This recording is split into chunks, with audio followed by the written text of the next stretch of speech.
Hi everyone, Peter here from Flow High Performance, and in this video we will be covering how contrast training can be used for explosive power development and maximal strength.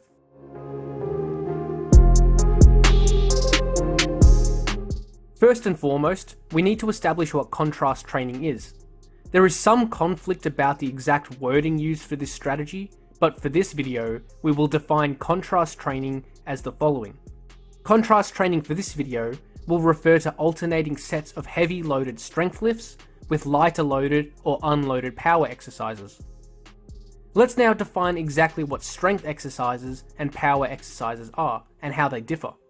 Strength exercises are referred to fundamental compound lifts such as the squat, deadlift or trap bar. For contrast training, the strength lift is used to produce high forces. Therefore, the strength exercise should be used with heavy loads and lower rep ranges.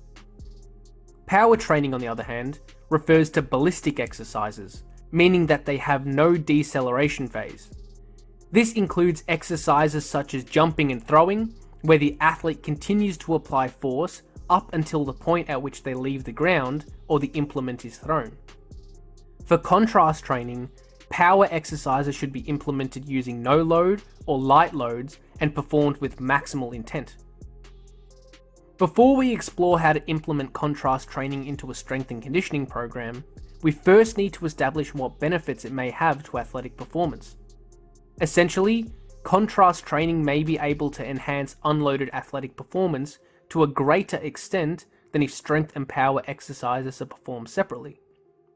This meta-analysis showed that contrast training was able to significantly improve vertical jump, sprint, and change of direction performance.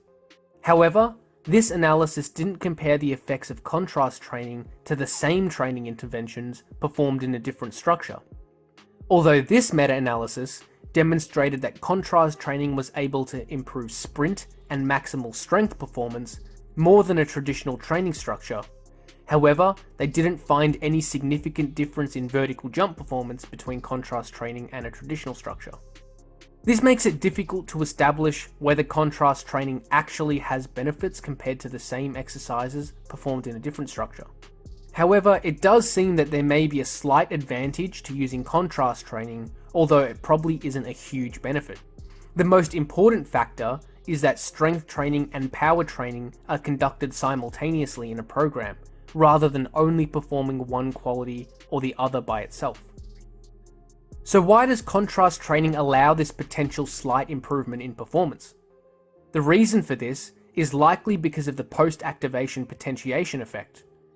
Post-activation potentiation is a phenomenon that is seen when heavy loaded strength exercises are performed prior to unloaded power or speed exercises. When sequencing training in this way, we generally see a small short-term improvement in power and speed performance.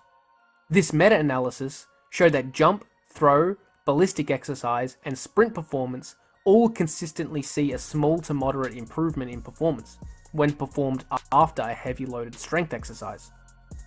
So when using contrast training, athletes can perform at a higher level in their training session.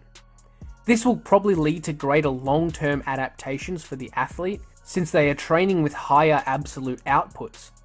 This is likely what causes the slightly enhanced performance outcomes when contrast training is implemented. Let's now explore what exercises are best to employ when using contrast training. It is important to select biomechanically similar exercises for the strength exercise and the power exercise. This means the general movement pattern should be similar to make sure the nervous system primes the relevant muscles in a specific way. For example, we may use a squat variation for a strength exercise followed by a vertical jump. Since these exercises have similar movement patterns, the potentiation effect is likely to be greater. So how heavy should we load each exercise? The loading is an important factor when using contrast training in a program. The load used for the strength exercise should be heavy. This allows the athlete to excite the nervous system so that all muscle fibers can be utilized in the power exercise. The strength exercise should use a rep range of 1 to 5 with relevant challenging loads. The power exercise should be unloaded or very lightly loaded. This is the whole purpose of using contrast training, to train with contrasting loads. So how should we structure contrast training for maximum benefit? Essentially, we want to alternate sets of the strength lift with the power exercise. We also want to allow a decent amount of rest between exercises for optimal post-activation potentiation effect. Generally, longer rest intervals up to 8 minutes are more beneficial, although this can be practically very time-consuming when multiple sets are performed.